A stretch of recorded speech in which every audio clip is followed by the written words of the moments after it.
Yo, what's up everyone? Hope you're doing well. It's GeoBoy. Welcome to GeoDev. Today, we're diving into the world of web hosting to explore the key differences between VPS hosting, shared hosting, and dedicated hosting.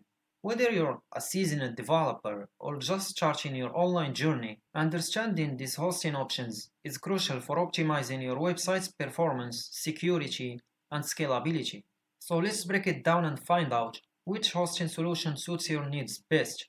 Before we start, please if you find this video helpful, consider subscribing to the channel and ring the notification bell so you don't miss any future helpful videos. And please don't forget smashing that like button, because your support really means a lot.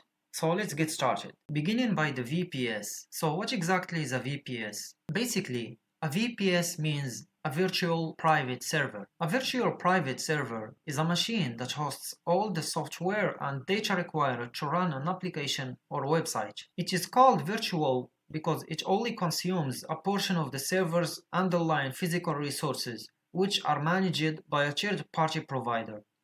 However, you get access to your dedicated resources on that hardware. What is a VPS used for? Let's give some examples of VPS server use cases. For example, anyone can use VPS server to launch and run web applications. A gourmet meat store in the United States used Amazon VPS services to launch an inventory management system within weeks. Before this, they managed the inventory spreadsheets reports from individual suppliers.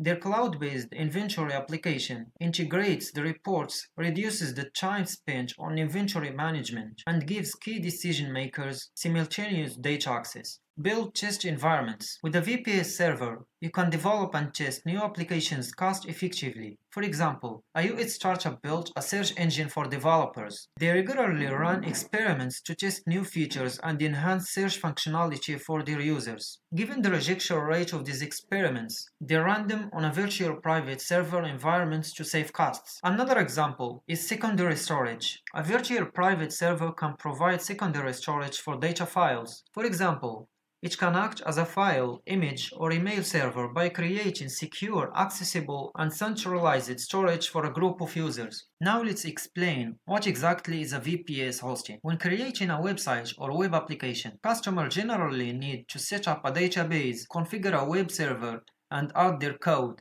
Managing physical hardware can be complex and expensive. To solve this problem, hosting providers manage the underlying hardware and allow users to consume these resources. Each user receives a virtual machine with dedicated resources that is ready for them to deploy and configure their application or website. This way, customers who use VPS hosting can focus on their applications or websites without having to waste time and energy dealing with the physical servers hosting their code. VPS hosting providers secure, reliable, and consistent performance for their websites. Let's see how does VPS hosting compare to other types of hosting. Servers typically have more memory, processing power, and storage than those required by a single website. Web hosting providers share the resources between different customers using different hosting arrangements. Other than VPS hosting, two types of web hosting solutions are available. The first type is shared hosting. In a shared hosting solution, all websites share the same physical server and compete for critical resources like internal memory, hard disk space, and processing power.